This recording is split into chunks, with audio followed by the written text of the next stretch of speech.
দেখো আজকে আমরা ক্লাস 12-এর যে ফার্স্ট সেমিস্টারের মধ্যে পি ব্লক চ্যাপ্টারটা রয়েছে তারই মধ্যে অবস্থিত গ্রুপ 16 অর্থাৎ অক্সিজেন ফ্যামিলিটা পড়ব। তো হেডিং করে নিচ্ছি গ্রুপ 16 অক্সিজেন পরিবার।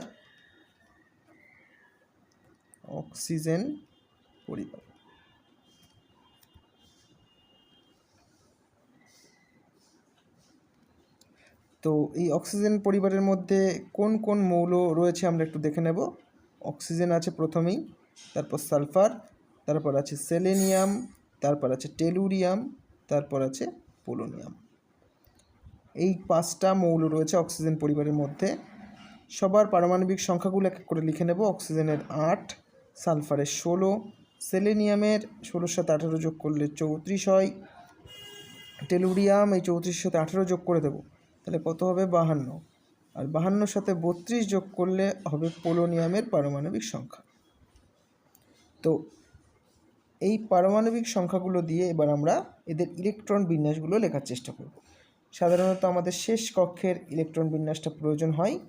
যেরকম অক্সিজেনের যদি ইলেকট্রন বিন্যাস আমরা করি, তাহলে তার আগের নিষ্ক্রিয় গ্যাস কে আছে হিলিয়াম।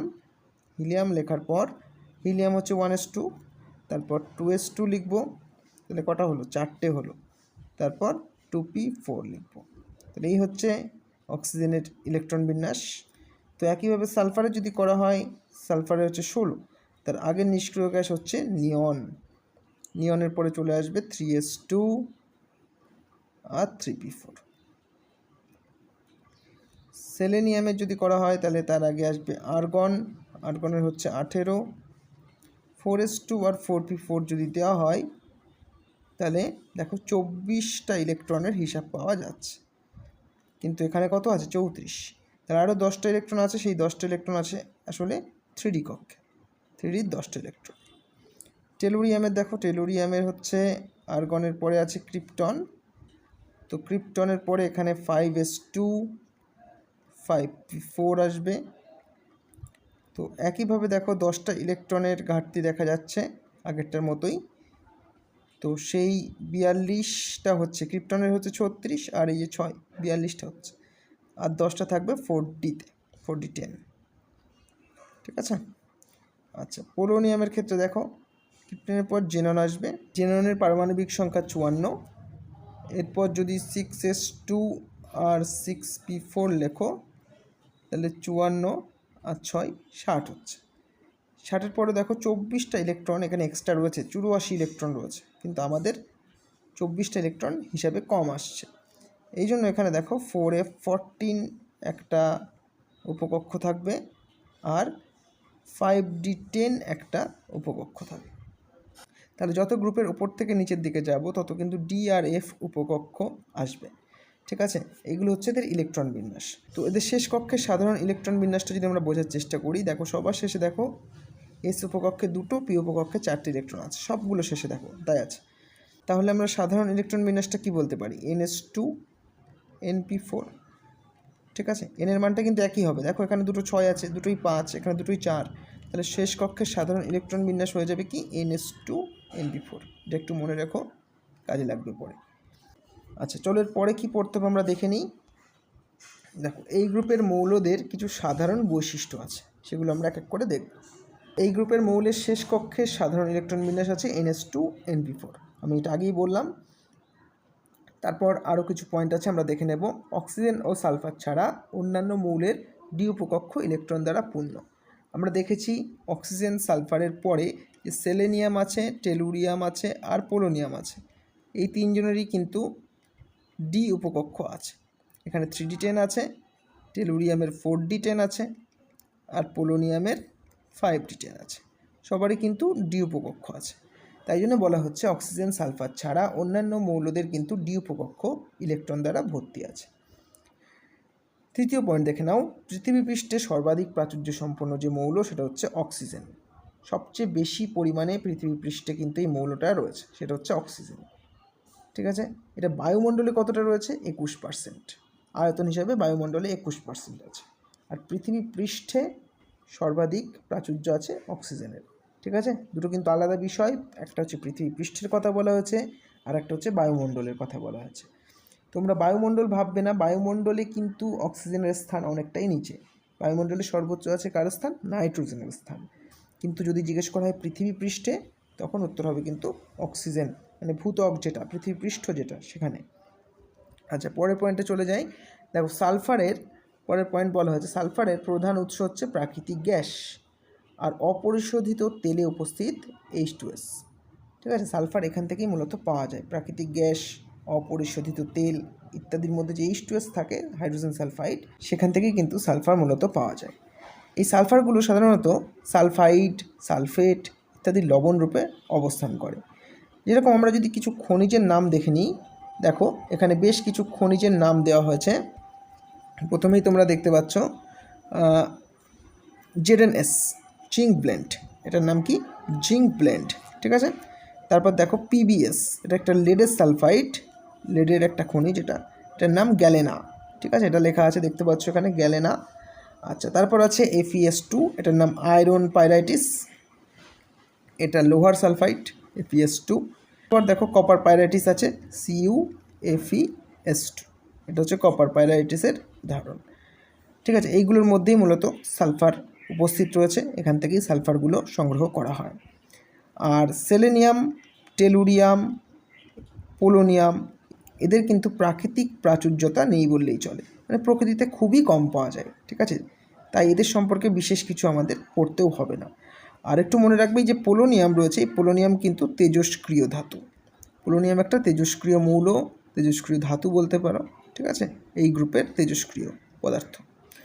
চলো পরের স্লাইডে চলে যাই, এক এক করে দেখে নেব আরও এই সম্পর্কে কিছু। দেখো, প্রথমে আমরা গ্রুপ 16-এর মৌলগুলোর পারমাণবিক ব্যাসার্ধের ক্রম দেখব। তোমরা সবাই জানো গ্রুপের ওপর থেকে নিচের দিকে গেলে পারমাণবিক ব্যাসার্ধ বাড়তে থাকে। ঠিক আছে, তাহলে অক্সিজেনের সবচেয়ে ব্যাসার্ধ কম, তারপর সালফারের বেশি হয়ে যাবে, আরও সেলেনিয়ামের আরও বেশি হয়ে যাবে, টেলুরিয়ামের সেলেনিয়ামের থেকেও বেশি হবে, আর সব থেকে শেষে হবে পোলোনিয়াম, যার পারমাণবিক ব্যাসার্ধ সবচেয়ে বেশি। এখানে ক্রমটা লিখে দেওয়া আছে পিডিএফের মধ্যে। ঠিক আছে, পারমাণবিক ব্যাসার্ধ গ্রুপের উপর থেকে নিচে গেলে বাড়বে। মনে রাখবে এই গ্রুপের সবচেয়ে ব্যাসার্ধ বেশি সম্পন্ন মৌলকে পোলোনিয়াম, আর সবচেয়ে কমকে অক্সিজেন। চলো পরের পয়েন্ট দেখে নিই। এবার আমাদের পড়তে হবে আয়নায়ন এনথালপি। তোমরা মনে রাখবে পারমাণবিক ব্যাসার্ধের ঠিক উল্টো ক্রমটা হয় আয়নায়ন এনথালপির। গ্রুপের উপর থেকে নিচের দিকে গেলে আয়নায়ন এনথালপি হ্রাস পেতে থাকে। তাহলে সবচেয়ে বেশি কার হবে আয়নায়ন এনথালপি? অক্সিজেনের। তারপর সালফার চলে আসবে, তারপর সেলেনিয়াম, তারপর অবশ্যই টেলুরিয়াম, আর সবার শেষে আসবে পোলোনিয়াম। দেখো ব্যাসার্ধের ঠিক উল্টো ক্রম। অক্সিজেনের আয়নন বিভব কিন্তু সবচেয়ে বেশি, এটা মনে রাখবে। আচ্ছা, আর একটা কথা খেয়াল রাখতে হবে, যদি তোমাদের নাইট্রোজেন আর অক্সিজেনের মধ্যে আয়নন বিভবের তুলনা করতে দেয়, সেক্ষেত্রে কিন্তু নাইট্রোজেনের আয়নন এনথালপি বেশি হয়। এর কারণ কি? এর অর্ধপূর্ণ কক্ষক আছে, এর অর্ধপূর্ণ ইলেকট্রন কক্ষক রয়েছে, যেখান থেকে একটা ইলেকট্রন বের করতে অপেক্ষাকৃত বেশি শক্তির প্রয়োজন হয়। কিন্তু অক্সিজেনের কিন্তু অর্ধপূর্ণ ইলেকট্রন বিন্যাস নেই। অক্সিজেনের শেষ কক্ষে কী আছে? 2p4। এখান থেকে একটা ইলেকট্রন বেরিয়ে গেলে 2p3 হয়ে যাবে, আরও সুস্থিতি লাভ করবে। তাই জন্য এর কিন্তু আয়নন বিভব যথেষ্টই কম। নাইট্রোজেনের আয়নন বিভব বেশি হয়, এটা একটু খেয়াল রেখো। তো এই পয়েন্টটাও এখানে লেখা আছে, একটু দেখে নিও। চলো পরের পয়েন্ট দেখে নিই। এর পরের পয়েন্ট আছে ইলেকট্রন গ্রহণ এনথালপি। দেখো এই পয়েন্টটা এখানে খুব ইম্পর্টেন্ট। সাধারণত গ্রুপের ওপর থেকে নিচের দিকে গেলে ইলেকট্রন গ্রহণ এনথালপি হ্রাস পেতে থাকে। তাহলে ক্রমটা হওয়া উচিত কেমন? Oxygen, sulphur, selenium, tellurium, polonium, ঠিক এরকম ক্রমটা কিন্তু হওয়া উচিত। কিন্তু এখানে একটা অসুবিধা আছে, তোমরা ক্রমটা এখানে দেখতে পাচ্ছ। দেখো অক্সিজেনকে সবার শেষে দেওয়া হয়েছে, এবং সত্যিই তাই হয়, অক্সিজেনের কিন্তু সবার শেষে অবস্থান চলে আসে। তো এটা কেন হয় আমাদের জানতে হবে, এরকম আলাদা ইলেকট্রন আসক্তির ক্রম কেন হলো, সব বিষয়ে জানতে হবে। দেখে নাও, এটা হচ্ছে সঠিক ক্রম। ঠিক আছে, সালফারের সবচেয়ে বেশি ইলেকট্রন গ্রহণ এনথালপি, অক্সিজেনের সবচেয়ে কম। মূল কথা যেটা মনে রাখতে হবে এখান থেকে, সেটা হচ্ছে সালফারের ইলেকট্রন গ্রহণ এনথালপি অক্সিজেন অপেক্ষা বেশি হয়। এটার কারণ কি? সালফার থেকে অক্সিজেনের বেশি হওয়া উচিত, কিন্তু সালফার থেকে অক্সিজেনের কম হয়ে গেল ইলেকট্রন আসক্তি। এরকম হওয়ার কারণটা আমাদের কিন্তু ভালো করে বুঝতে হবে। দেখো সালফারের লাস্ট কক্ষ যদি লক্ষ্য করো আসবে হচ্ছে 3p। 3pতে কটা কক্ষক থাকে? 3টে কক্ষক। আর অক্সিজেনের শেষ কক্ষ কি? 2p। এখানেও কিন্তু 3টে কক্ষক থাকে। ইলেকট্রন যদি ভরতে হয় আমরা দেখতে পাবো এখানে একটা থাকবে, এখানে একটা থাকবে, এখানে একটা থাকবে, 3টে, আর এখানে একটা। 4টে ইলেকট্রন আছে লাস্ট কক্ষে। সালফারেরও 4টে আছে, অক্সিজেনেরও কিন্তু 4টেই আছে। এবার আমাদের বুঝতে হবে ইলেকট্রন গ্রহণ এনথ্যালপি বা ইলেকট্রন আসক্তি বিষয়টা কী। একটা নতুন ইলেকট্রন কক্ষকের মধ্যে প্রবেশ করতে ওই মৌলটা যে শক্তি বর্জন করে সেটাই হচ্ছে ইলেকট্রন আসক্তি। এখন দেখো এই অক্সিজেনের আকার তো ছোট, তো এখানে যদি নতুন ইলেকট্রন আনতে হয় তাহলে এখানে একটা বিকর্ষণ দেখা দেবে। এই বিকর্ষণটা হয়ে যাচ্ছে অনেকটা বেশি।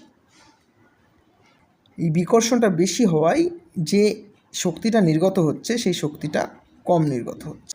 তাই জন্য কিন্তু অক্সিজেনের ইলেকট্রন আসক্তিটাও কম, মানে অক্সিজেন আর ইলেকট্রন নিজের কাছে নিতে চায় না। কিন্তু সালফারের যদি দেখা হয়, সালফারের এটা 3p কক্ষক, ঠিক আছে, আকারে এটা বড়, 2pর থেকে বড়। অক্সিজেনের কী ছিল? 2p, 2pর থেকে বড় 3p কক্ষকটা।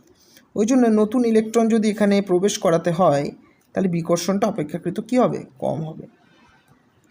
বিকর্ষণটা কম হবে, আর কম হওয়ার জন্য কিন্তু ইলেকট্রন আসক্তিটা বেশি হয়ে যাবে।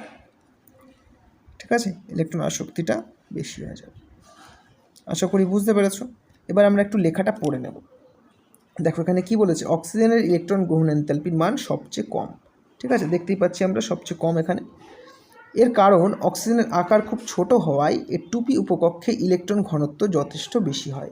অতিরিক্ত ইলেকট্রনের উপস্থিতি ইলেকট্রন বিকর্ষণ বলের বৃদ্ধি ঘটায়। এই গ্রুপের অন্যান্য মৌলের তুলনায় অক্সিজেনের ইলেকট্রন গ্রহণের প্রবণতা কিন্তু কম। আচ্ছা, সালফারের ক্ষেত্রে যদি ব্যাপারটা আমরা লক্ষ্য করি, সালফারের এই ইলেকট্রন গ্রহণ এনথালপির মান অনেক বেশি। এর কারণ কি? এর কারণ হিসেবে আমরা কি বললাম, এর আকার, মানে যে লাস্ট কক্ষের যে আকার সেটা হচ্ছে বেশি। এর কারণে এর ইলেকট্রন ঘনত্ব তথা ইলেকট্রন বিকর্ষণ কিন্তু অপেক্ষাকৃত কম। তাহলে এটা কিভাবে মনে রাখবে? অক্সিজেন আর সালফার, অক্সিজেনের যেহেতু আকার ছোট তাই বিকর্ষণ বেশি, তাই এর ইলেকট্রন গ্রহণ এনথালপি কম। আর সালফারের যেহেতু আকার বড়, বিকর্ষণ কম, তাই ইলেকট্রন গ্রহণ এনথালপি বেশি। ঠিক আছে, এইভাবে কিন্তু এটা মনে রাখবে। চলো পরের পয়েন্ট দেখে নিই আমরা। ধাতব চরিত্র বলে একটা পয়েন্ট করা হয়েছে। দেখো এই গ্রুপের যে মৌলগুলো রয়েছে, অক্সিজেন তার মধ্যে প্রথমেই আছে। অক্সিজেন কিন্তু একটা অধাতুর মধ্যে পড়ে। ঠিক আছে, কারণ এ দুটো ইলেকট্রন নিলেই কিন্তু নিষ্ক্রিয় গ্যাসের মতো ইলেকট্রন বিন্যাস লাভ করবে, তাই জন্য এ অধাতুর মতো আচরণ করে। তো গ্রুপের ওপর থেকে নিচে গেলে সবসময় মনে রাখবে ধাতব চরিত্র বাড়তে থাকে। তো সালফারের বিষয়টা যদি আমরা দেখি, সালফারও কিন্তু অধাতুর মতোই আচরণ করে। ঠিক আছে, সালফারের পরে কি আছে? সেলেনিয়াম, তারপরে আছে কি? টেলুরিয়াম। এদের মধ্যে কিছুটা ধাতব চরিত্রের প্রকাশ পায়। অধাতব চরিত্র এবং ধাতব চরিত্র উভয়ই কিন্তু সেলেনিয়াম আর টেলুরিয়ামের মধ্যে দেখা যায়। ওই জন্য এরা দুজনই হচ্ছে ধাতুকল্প। এবং সবার শেষে কি আছে? পোলোনিয়াম, গ্রুপের সব থেকে নিচে, যে ধাতব চরিত্র প্রদর্শন করে। তাহলে মনে রাখবে এই গ্রুপে অধাতু, ধাতুকল্প, ধাতু সবই আছে। অক্সিজেন সালফার অধাতু, সেলেনিয়াম টেলুরিয়াম ধাতুকল্প, আর পোলোনিয়াম হচ্ছে একটা ধাতব মৌল। আচ্ছা, এটা পোলোনিয়াম সম্পর্কে আমরা আরেকটা কথা আগেও বলেছি, কিন্তু তেজস্ক্রিয়, এটাও খেয়াল রেখো। আচ্ছা, আমরা একটু পড়ে নেব এই বিষয়ে কী বলা হয়েছে। আয়রন এনথালপি উচ্চ হওয়ায় গ্রুপ 16-এর মৌলগুলি কম ধাতব চরিত্র বিশিষ্ট। তাহলে এর কারণটা কি বুঝলে? আয়রন এনথালপি বেশি। আয়রন এনথালপি বেশি হওয়ার জন্য গ্রুপ 16-এর মৌলগুলির ধাতব চরিত্র একটু কম আছে, এ অধাতুর মতো আচরণ করে। আচ্ছা, গ্রুপের ওপর থেকে নিচের দিকে গেলে আয়রন এনথালপি ক্রমশ হ্রাস পায় বলে ধাতব চরিত্র বৃদ্ধি পায়। আমি আগেই বললাম গ্রুপের ওপর থেকে নিচের দিকে গেলে ধাতব চরিত্র কিন্তু বৃদ্ধি পাবে। অক্সিজেন সালফার অধাতু, সেলেনিয়াম টেলুরিয়াম ধাতুকল্প আর অর্ধপরিবাহী, আর পোলোনিয়াম কিন্তু একটা ধাতু। ঠিক আছে, এগুলো মনে রাখো। তাহলে চলো পরের পয়েন্ট দেখে নিই। তড়িৎ ঋণাত্মকতা রয়েছে পরের পয়েন্ট। তড়িৎ ঋণাত্মকতার ক্রমটা আমাদের দেখতে হবে। গ্রুপের ওপর থেকে নিচের দিকে গেলে তড়িৎ ঋণাত্মকতা সবসময় হ্রাস পায়। তাহলে আমরা অক্সিজেনের তড়িৎ ঋণাত্মকতা সবচেয়ে বেশি হবে, তারপর সালফার, তারপর সেলেনিয়াম, তারপর টেলুরিয়াম, আর সবার শেষে আছে পোলোনিয়াম। সবচেয়ে বেশি তড়িৎ ঋণাত্মক মৌল এই গ্রুপের কে? অক্সিজেন। অক্সিজেনের তড়িৎ ঋণাত্মকতা কিন্তু এই গ্রুপের সবচেয়ে বেশি, মনে রেখো। পরের পয়েন্ট দেখো, ঘনত্ব আছে। গ্রুপের উপর থেকে নিচের দিকে গেলে ভর বৃদ্ধির সাথে সাথে ঘনত্বও বৃদ্ধি পায়। ঘনত্বের ক্রমটা কিন্তু ঠিক এর উল্টো হয়। যত গ্রুপের ওপর থেকে নিচের দিকে যাবে তত কিন্তু ঘনত্ব বৃদ্ধি পাবে। তাহলে অক্সিজেনের ঘনত্ব সবচেয়ে কম, আর পোলোনিয়ামের ঘনত্ব সবচেয়ে বেশি। ঠিক আছে, এই ক্রমগুলো একটু লিখবে বারবার, দেখবে ঠিক মনে থাকছে তোমাদের। চলো পরের পয়েন্ট দেখে নিই।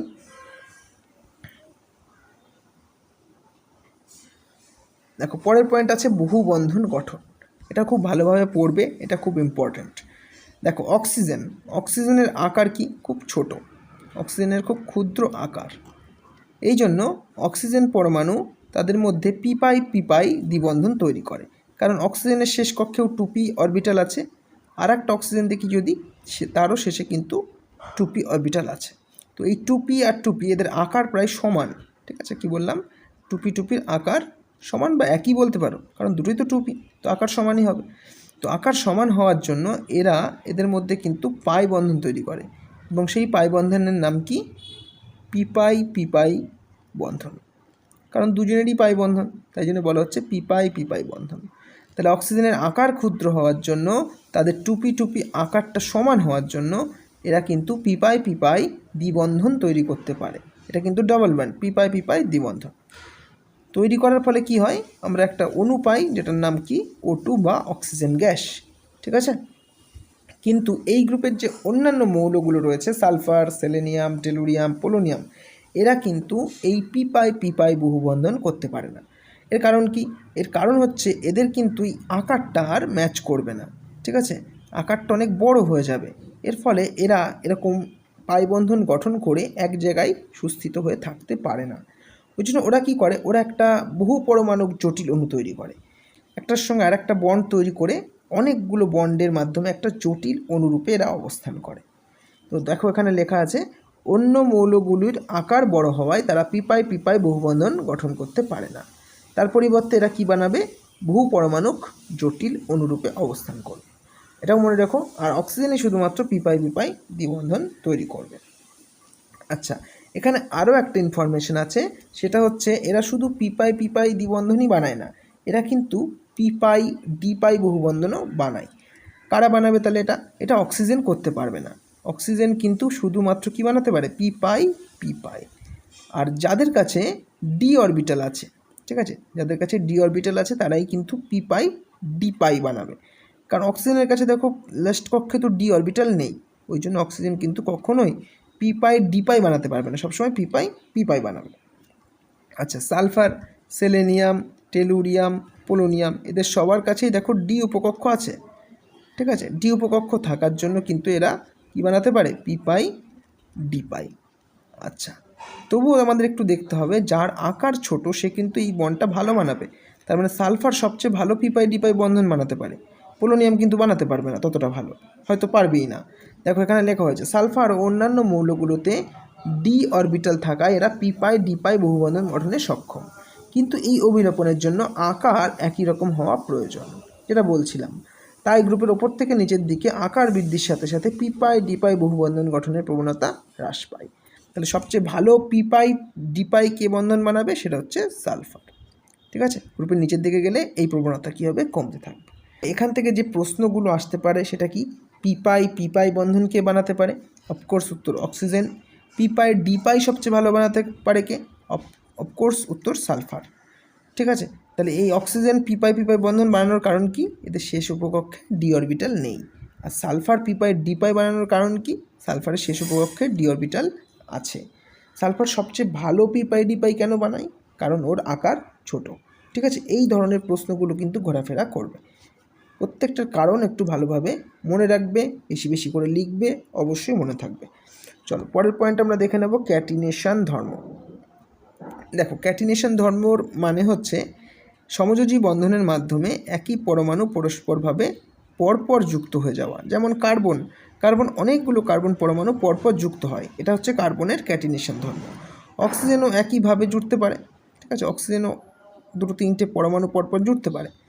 কিন্তু কি হয়, একটা প্রবলেম আছে, সেই প্রবলেমটা হচ্ছে অক্সিজেনের অনেকগুলো না লোন পেয়ার আছে। এই অক্সিজেনের দুটো, এই অক্সিজেনের দুটো, এই দুটো, এটাকে এই লোন পেয়ারগুলো পরস্পর কি হয়, বিকর্ষণ করে, পরস্পর বিকর্ষণ করে।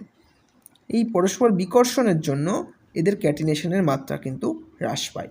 তো অক্সিজেন ক্যাটিনেশন করতে পারে, কিন্তু কার্বনের মতো অতটা পারবে না। কারণ কি, এর বিকর্ষণের জন্য ক্যাটিনেশন কি হবে, হ্রাস পাবে। তো দেখো এখানে লিখে দিয়েছি, অক্সিজেন আকারে খুব ছোট হওয়ায় ও বন্ধনে অংশগ্রহণকারী পরমাণু দুটি নিঃসঙ্গ ইলেকট্রন জোড় পরস্পরকে বিকর্ষণ করে, তাই কিন্তু অক্সিজেনের ক্যাটিনেশন ধর্ম কম। কিন্তু এই ঘটনাটা যদি আমরা সালফারের ক্ষেত্রে হিসাব করি, তাহলে সালফারের কিন্তু এই নিঃসঙ্গ ইলেকট্রন জোড় অতটা বিকর্ষণ করবে না, কারণ সালফারের এই বন্ধনটা অক্সিজেনের থেকে কিন্তু বড়। তাহলে কী লেখা আছে দেখো, সালফারের ক্ষেত্রে অনুরূপ বিকর্ষণ এর মাত্রা অনেক কম, তাই সালফারের ক্যাটিনেশন প্রবণতা অক্সিজেনের থেকে বেশি। তাহলে এটা তোমাদের খুব ভালোভাবে মনে রাখতে হবে, এই গ্রুপের অক্সিজেন আর সালফারের মধ্যে সালফারের ক্যাটিনেশন পাওয়ার কিন্তু বেশি অক্সিজেনের থেকে। কারণ কি বললাম, অক্সিজেনের নিঃসঙ্গ ইলেকট্রন জোড়ের বিকর্ষণ, কিন্তু সালফারের সেই বিকর্ষণটা অপেক্ষাকৃত কম, তাই জন্য সালফারের ক্যাটিনেশন ধর্ম অক্সিজেনের থেকে বেশি। তারপরের মৌলগুলোতে যদি আমরা চলে যাই, সালফারের পরে যে সেলেনিয়াম আছে, পোলোনিয়াম আছে, টেলুরিয়াম আছে, এগুলো কি হয়, এগুলোর যত গ্রুপের নিচের দিকে যাব ক্যাটিনেশন ধর্ম ততই হ্রাস পেয়ে যাবে। ঠিক আছে, পরমাণু পরস্পর আর জুড়তে পারে না, ওই জন্য ক্যাটিনেশন ধর্ম কিন্তু ধীরে ধীরে হ্রাস পেতে থাকে। এর মূল কারণ হচ্ছে বন্ধন দৈর্ঘ্য বৃদ্ধি পেয়ে যায়, মানে আকারে বড় হয়ে যায়। আকারে বড় হওয়ার কারণে অনেকগুলো পরমাণু একসাথে থাকতে পারে না, সেই জন্য এর ক্যাটিনেশন ধর্ম কিন্তু কমে যাচ্ছে। তো এটা একটু মনে রাখো ভালো করে, অক্সিজেনের থেকে সালফারের বেশি। চলো পরের পয়েন্ট দেখে নেব আমরা, বহুরূপতা। দেখো কি বলা হয়েছে, গ্রুপ 16-এর সকল মৌল বহুরূপতা প্রদর্শন করে। গ্রুপ 16-এ কে কে আছে মৌল, অক্সিজেন আছে, সালফার আছে, সেলেনিয়াম আছে, টেলুরিয়াম আছে, পোলোনিয়াম আছে। তো এই কয়েকজনের মধ্যে সবাই কিন্তু কিছু না কিছু বহুরূপতা প্রদর্শন করে, কিন্তু আমাদের কোনটা কোনটা মনে রাখতে হবে, অক্সিজেনের বহুরূপতাটা মনে রাখতে হবে, এটা O2 আর O3 তৈরি করে। O2 হচ্ছে ডাই অক্সিজেন আর O3 হচ্ছে ওজোন, আমরা এগুলো বিশদে পড়ব। আর সালফারের কী কী বহুরূপতা আছে, একটা হচ্ছে রুম্বিক সালফার, আর একটা হচ্ছে মনোক্লিনিক সালফার, এটাও আমরা বিশদে পড়ব। তো মনে রাখবে সালফারের দুটো রূপভেদ হচ্ছে রুম্বিক সালফার আর মনোক্লিনিক সালফার, এখানে লেখা আছে, একটু দেখে নিও। ঠিক আছে, অক্সিজেনের দুটো, ওজোন আর O2। দেখো এর পরের পয়েন্ট, মৌলিক অবস্থা সম্পর্কে বলা হয়েছে। সাধারণ উষ্ণতায় এই গ্রুপের যে অক্সিজেন গ্যাস আছে সেটা কিন্তু দ্বিপরমাণুক গ্যাস রূপে অবস্থান করে, অর্থাৎ O2-তে পরমাণুর সংখ্যা কত, দুটো, ওই জন্য একে আমরা কি বলবো, দ্বিপরমাণুক। ঠিক আছে, বাকি যারা রয়েছে সালফার, সেলেনিয়াম, পোলোনিয়াম, টেলুরিয়াম, এরা সবাই কিভাবে থাকে, অষ্টপরমাণুক রূপে থাকে, অষ্টপরমাণুক। অর্থাৎ সালফারের যদি সংকেত জিজ্ঞেস করা হয় তাহলে আমরা কি বলবো, সালফার কিভাবে থাকবে, S8, সেলেনিয়াম কিভাবে থাকবে, Se8। ঠিক আছে, 8টা পরমাণু নিয়ে এদের একটা অণু তৈরি হয়। ঠিক আছে, তাহলে মনে রাখবে দ্বিপরমাণুককে শুধু অক্সিজেন, বাকিরা অষ্টপরমাণুক। চলো পরের পয়েন্ট দেখে নিই। নেক্সট পয়েন্ট আছে গলনাঙ্ক এবং স্ফুটনাঙ্ক সম্পর্কে। গ্রুপের ওপর থেকে নিচে গেলে ভ্যান ডের ওয়ালস আকর্ষণ বল ধীরে ধীরে বৃদ্ধি পায়। যত গ্রুপের ওপর থেকে নিচের দিকে যাবে তত কি বৃদ্ধি পাবে, ভ্যান ডের ওয়ালস আকর্ষণ। আমি লিখে দিচ্ছি, ভ্যান ডের ওয়ালস আকর্ষণ বৃদ্ধি পায়। এর কারণ হচ্ছে উপর থেকে নিচে গেলে কোনো পরমাণুর পৃষ্ঠতলের যে আকৃতি সেটা বেড়ে যায়, এর কারণে ভ্যান ডের ওয়ালস আকর্ষণও ধীরে ধীরে বৃদ্ধি পায়। এই ভ্যান ডের ওয়ালস আকর্ষণের ওপরেই গলনাঙ্ক স্ফুটনাঙ্ক নির্ভর করে। ভ্যান ডের ওয়ালস আকর্ষণ যত বাড়বে গলনাঙ্ক স্ফুটনাঙ্ক ততই বাড়বে, গলনাঙ্ক এবং স্ফুটনাঙ্ক ততই বাড়বে। ঠিক আছে, তাহলে এখান থেকে আমরা যদি ক্রম বানাতে চেষ্টা করি, সবচেয়ে কম গলনাঙ্ক বা স্ফুটনাঙ্ক কার হবে, অক্সিজেনের হবে, তারপর সালফার, তারপর সেলেনিয়াম, তারপর টেলুরিয়াম হওয়ার কথা, কিন্তু দেখবে টেলুরিয়ামটা এখানে হয় না, টেলুরিয়ামটা পরে আসে, পোলোনিয়ামটা আগে আসে। এই জায়গাটা কিন্তু একটু আলাদা আছে। এর কারণ হিসেবে বলা হচ্ছে টেলুরিয়ামের যে ভ্যান ডের ওয়ালস আকর্ষণ বল সেটা পোলোনিয়ামের থেকে কম হয়। তাই টেলুরিয়ামের গলনাঙ্ক এবং স্ফুটনাঙ্ক কিন্তু পোলোনিয়াম অপেক্ষা সামান্য বেশি হয়ে যায়। তাহলে এই জায়গাটা একটু মনে রাখবে। আচ্ছা, আজ যা পড়লাম তার উপর ভিত্তি করে আমরা কিছু এমসিকিউ প্র্যাকটিস করে নেব। আজ আমাদের গ্রুপ 16-এর সকল পরমাণুর ভৌত ধর্ম কিন্তু কমপ্লিট হয়ে গেল। এই রিলেটেড কোন প্রশ্নগুলো পরীক্ষায় আসতে পারে বা এসছে সেগুলো আমরা দেখব। প্রথম প্রশ্ন রয়েছে কি, গ্রুপ 16-এর তেজস্ক্রিয় মৌল হলো, আমরা কি বললাম, তেজস্ক্রিয় মৌল কোনটা, কে আছে, oxygen, sulphur, selenium, tellurium, polonium. সবচেয়ে নিচের মৌলকে পোলোনিয়াম, এটাই হয়ে যাবে তেজস্ক্রিয়। তাহলে তেজস্ক্রিয় মৌল পোলোনিয়াম, মনে রাখবে এটা কিন্তু একটা ধাতু, অপশন সি উত্তর। চলো পরের কোশ্চেন দেখে নেব। কোশ্চেন নম্বর 2, প্রদত্ত কোন মৌলটির ক্যাটিনেশন ধর্ম সর্বাধিক? এই গ্রুপের সবথেকে ভালো ক্যাটিনেশন দেখাবে কে, সালফার। সালফার কিন্তু ক্যাটিনেশন ধর্ম সর্বোচ্চ। অক্সিজেন এবং সালফারের মধ্যে কার ক্যাটিনেশন ধর্ম বেশি, সালফারের কিন্তু বেশি হয়ে যায়। এর কারণ কি, অক্সিজেনের লোন পেয়ার বিকর্ষণ আছে, লোন পেয়ার বিকর্ষণ এবং বন্ধন দৈর্ঘ্য এর কম, কিন্তু সালফারের বন্ধন দৈর্ঘ্য বেশি এবং লোন পেয়ার বিকর্ষণও কিন্তু অপেক্ষাকৃত কম। এই কারণে সবচেয়ে ভালো ক্যাটিনেশন ধর্ম দেখাবে কে, সালফার। উত্তর হবে কোনটা, অপশন নাম্বার এ। চলো নেক্সট প্রশ্নে চলে যাব। কোশ্চেন নম্বর 3 দেখে নেব। দেখো কোশ্চেন নম্বর 3-এ বলেছে গ্রুপ 16-এর কোন মৌলটি পিপাই বহুবন্ধন গঠন করে? দেখো একমাত্র অক্সিজেন, যার দুটো অক্সিজেন যদি নেওয়া হয় দুটোতেই কিন্তু পি অরবিটাল উপস্থিত। তাহলে এদের মধ্যে যদি কখনো পাই বন্ধন তৈরি হয় তাহলে সবসময় কি তৈরি হবে, 2p পাই, অর্থাৎ পিপাই বহু বন্ধন কিন্তু শুধুমাত্র অক্সিজেন তৈরি করতে পারে, অপশন নাম্বার ডি। নেক্সট প্রশ্ন, কোশ্চেন নম্বর 4 দেখে নেব। নিচের কোনটির ইলেকট্রন আসক্তি সর্বোচ্চ? আমরা কিছুক্ষণ আগেই পড়লাম সালফারের ইলেকট্রন আসক্তি সর্বোচ্চ এবং সালফার থেকে অক্সিজেনের ইলেকট্রন আসক্তি কিন্তু অনেকটাই কম। তার মধ্যে সেলেনিয়াম আছে, তার মধ্যে টেলুরিয়াম আছে, পোলোনিয়াম আছে, অক্সিজেনের স্থান কিন্তু সবার শেষে। তাহলে সর্বোচ্চ কোনটা, সালফার, উত্তর অপশন বি দাগ। চলো নেক্সট কোশ্চেন নম্বর 5 দেখবো এবার। নিচের কোনটি সত্য? অক্সিজেনের আয়নন বিভব নাইট্রোজেন অপেক্ষা বেশি, এটা কি ঠিক বলেছে? এটা কিন্তু সম্পূর্ণ ভুল। আমরা জানি নাইট্রোজেনের আয়নন বিভব অক্সিজেনের থেকে বেশি, কারণ কি, নাইট্রোজেনের অর্ধপূর্ণ ইলেকট্রন বিন্যাস কিন্তু আছে। তাহলে এটা সঠিক, এটা ভুল। দ্বিতীয় অপশানে রয়েছে অক্সিজেন ও সালফার ধাতব চরিত্র বিশিষ্ট, এটাও ভুল। অক্সিজেন সালফার দুজনেই কিন্তু অধাতু, মনে রাখবে দুজনেই অধাতু। তৃতীয় অপশান দেখো, সালফারের ইলেকট্রন আসক্তি অক্সিজেনের থেকে বেশি, এটা একদম ঠিক বলেছে। সালফারের ইলেকট্রন আসক্তি কিন্তু সত্যিই অক্সিজেনের থেকে বেশি। লাস্ট বলেছে সালফারের পিপাই ডিপাই বহুবন্ধন গঠনের প্রবণতা কম, এটা ভুল বলেছে। সালফারেরই কিন্তু সবচেয়ে বেশি পিপাই ডিপাই বহুবন্ধন গঠনের প্রবণতা। তারপর সেলেনিয়াম আছে, তারপর টেলুরিয়াম, তারপর আছে পোলোনিয়াম, এটা দেখাতেই পারে না। সালফার কিন্তু সবচেয়ে ভালো পিপাই ডিপাই বহুবন্ধন তৈরি করে, তাহলে এটাও ভুল আছে। তাহলে সঠিক উত্তর কোনটা, অপশন নাম্বার সি। চলো নেক্সট প্রশ্নে চলে যাব। কোশ্চেন নম্বর 6 দেখে নেব। গ্রুপ 16-এর কোন মৌলটি অষ্টপরমাণুক নয়? আমরা কিছুক্ষণ আগেই পড়ালাম অক্সিজেন হচ্ছে দ্বিপরমাণুক আর বাকিরা কিন্তু অষ্টপরমাণুক। তাহলে কোনটা নয় জিজ্ঞেস করেছে, উত্তর হবে কি, অক্সিজেন, অপশন নাম্বার ডি।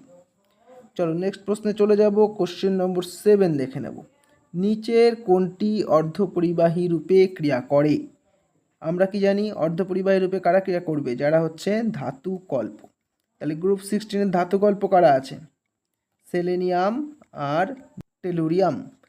তাহলে সেলেনিয়াম আর টেলুরিয়াম অর্ধপরিবাহী রূপে কাজ করবে, তাহলে সঠিক উত্তর কোনটা হয়ে যাবে, সেলেনিয়াম, অপশান নাম্বার কোনটা, অপশান নাম্বার ডি হবে, অপশান নাম্বার ডি।